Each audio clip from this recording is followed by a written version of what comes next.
That has to be kept in mind. And then we move on to I, which says voidable contract, an agreement which is enforceable by law at the option of one or more of the parties thereto, but not at the option of the other or others, is a voidable contract. Say, take our example. Say, he has, the other person, the promisor, has told me to put the 20% of my money in his stocks, say in his this account through check, but I don't have a check. I've agreed to do that, but while putting the consideration, I've done it in cash. Now the contract becomes voidable. So the promisor might, at the instance of the promisor, not at my instance, at the instance of the promisor, whether he will accept the changed, clause or not. So if he says no, it's okay, it's fine, you couldn't put it in check, you put it in cash, I have got my money, I've got the consideration, that is the main thing. We don't need the check. So yeah, your contract will pass, or your contract will become enforceable. It becomes a contract, he says. So that can become, or he can choose the other option, like he can say that no, you should have done it in check.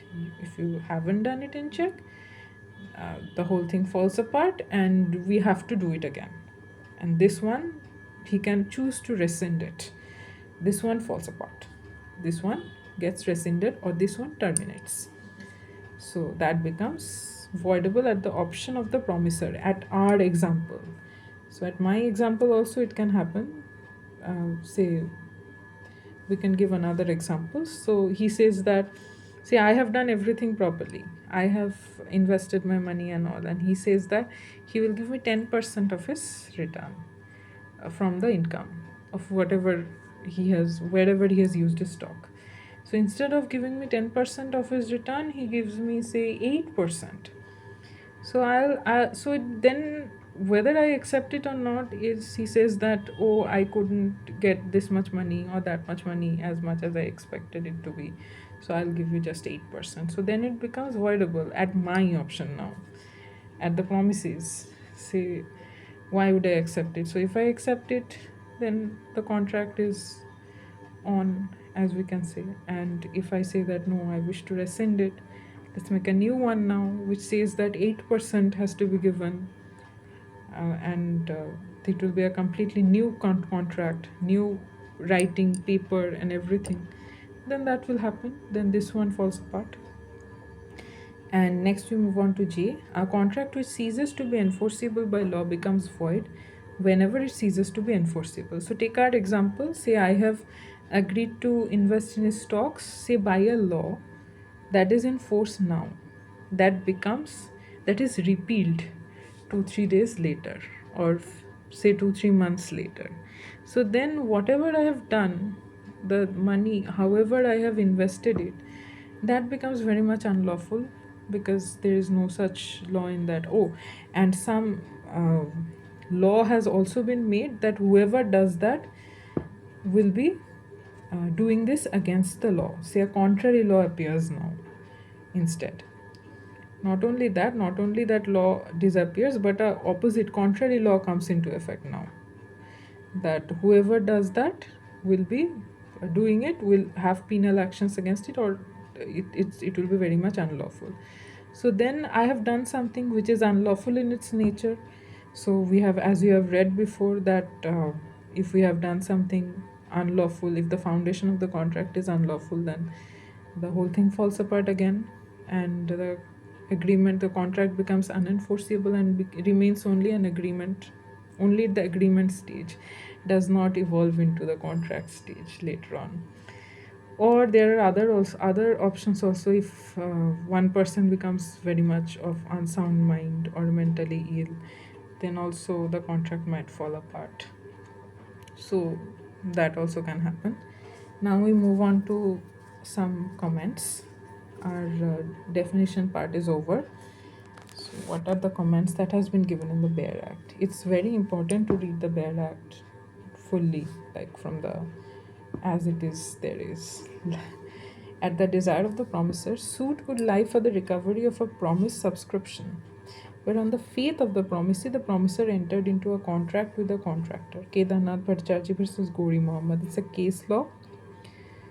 It says that suit would lie means it's enforceable. That is what they are saying.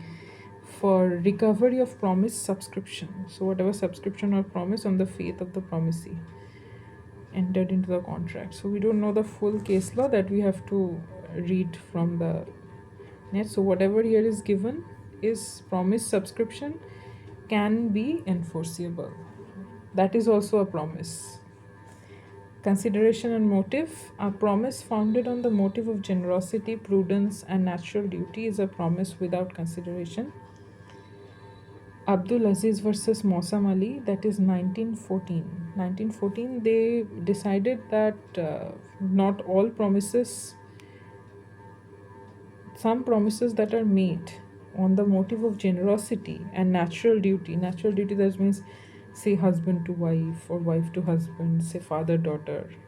So that might not involve consideration, those promises. So that will be valid very much. So those are some of the exceptions that we'll read in detail later on. Contract. A contract comes into existence only when all terms and conditions have been finalized. So a contract cannot happen, an agreement can, but a contract cannot happen if all the terms and conditions that has been laid down by the promiser or the proposer has been agreed upon by the promisee unconditionally. In facts of a particular case show that execution of a written contract was a condition precedent for coming into force of a contract between the parties, then it cannot be said that any concluded contract in absence of a written contract being executed has come into force between the parties. So if it was decided between the parties that there has to be a written contract, then there has to be a written contract. Otherwise, it won't do. Otherwise, it will become voidable at the option of the other party. That is what has been laid down. The voidable thing has not been written here, but it ceases to be, it's not a contract then. So JK Industries Limited versus Mohan Investments Properties Private Limited, 1992. Then we see proposal, offer and statement of intention. The proposal, when accepted, gives rise to an agreement. It is at this stage that the agreement is reduced into writing and a formal document is executed, on which parties affix their signature or thumb impression so as to be bound by the terms of the agreement set out in that document. Such an agreement has to be lawful. This is very much procedural. Like, if we are actually executing a contract, if a party comes and if a opposite person comes and says, let's execute a contract, then whatever we have to do step by step, that is what has been laid down in Tarsim Singh case. It's a very good case. Then valid consideration.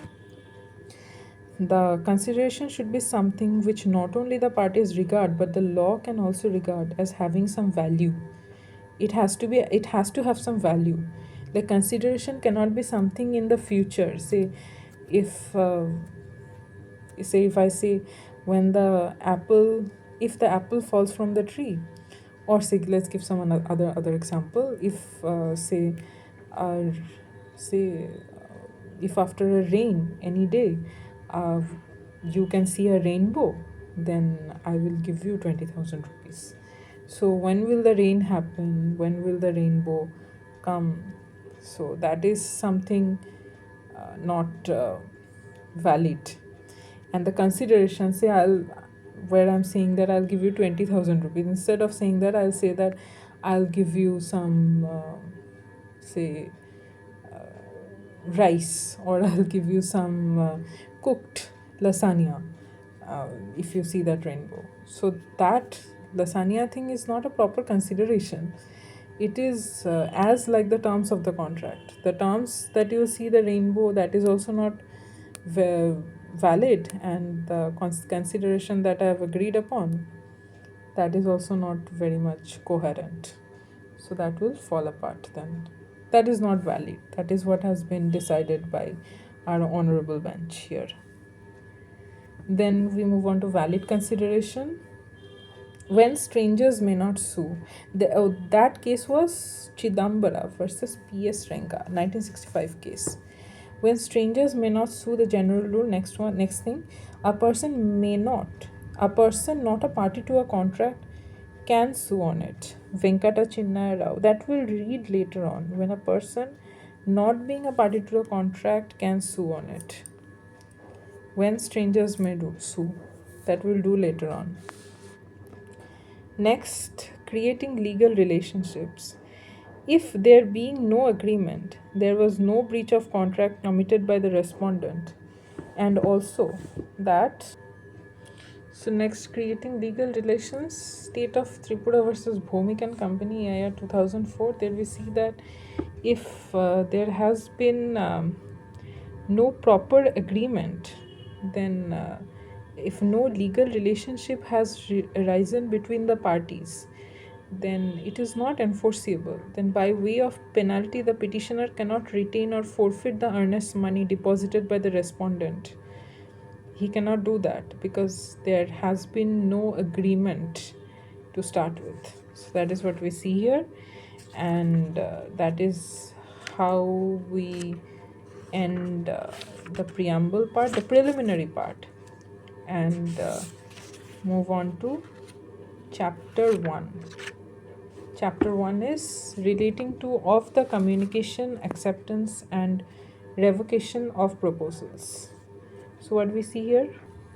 Actually, now we are starting chapter 1. That was the preliminary part, and I think I'll do this in the next video because again my device will shut down.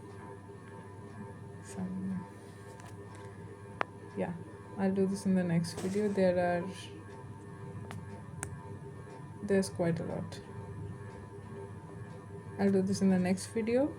Actual chapter 1. So what we just covered now was the preliminary part, and which just stated the short title, extent, and commencement of the act, and some interpretation, that is definition clause, and very much the outline of what we are about to read now in short.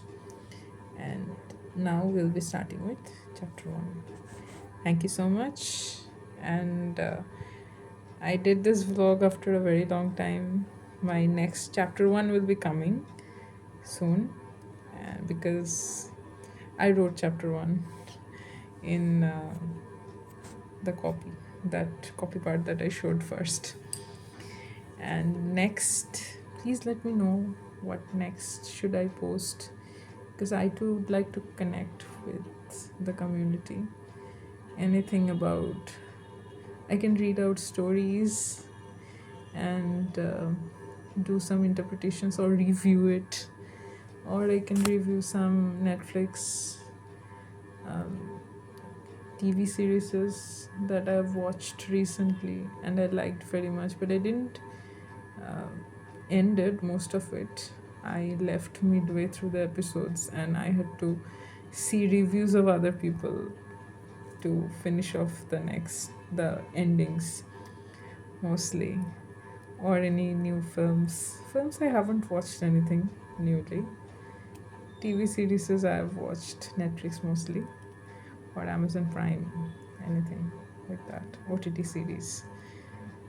So please let me know in the comments what would you like me to do next, and I'll be back soon. Maybe I should be. And ciao for now.